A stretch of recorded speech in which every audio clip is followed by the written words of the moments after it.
Next, thousands of residents in the south are living in flats they can't sell because they fail government fire safety regulations.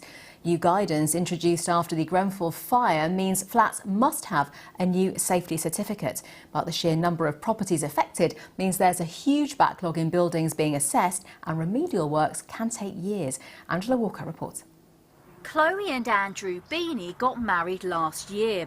They want to sell their one-bedroom flat and start a family. But the exterior cladding on the block doesn't meet fire safety standards, and they've been told it will be 2 years until it's replaced. Like thousands of people across the region, they can't sell their property because it doesn't have the correct certificate. It's not ideal to raise a child. We haven't got an end date, so we can't afford to start trying for a child, really, not knowing when it will be done. We're just in limbo, really, at the moment. We just can't plan anything, we can't plan our future. Next door, Fiona's sale fell through at the last minute. In effect, the building is non-compliant. We're told it's safe, but we're not entirely sure that that's true. But because it's non-compliant, we're not sure whether it's to do with the cladding or the insulation or both. No one can get a mortgage on it. All of the flats are definitely unmortgageable and possibly unsaleable. And so we're just kind of in limbo, really. Their housing association Accent told us they're very sorry that their customers are among thousands across the country who are affected. They're waiting for planning permission to start the remedial work, which they expect to be finished in 2022. It's a similar story in Milton Keynes. Whilst the cladding at the Travel Lodge at the Hub development is being replaced, next door, cladding on the residential high-rise is not. Work to bring that up to the new standards is due to start next year.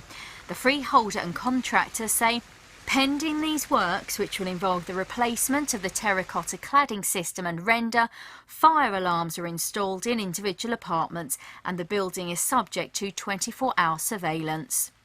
The owners of the Vision building around the corner have applied for a government funding to replace this wooden cladding.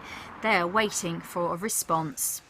The external wall survey certificate was introduced in the wake of the Grenfell fire, which claimed the lives of 72 people in 2017.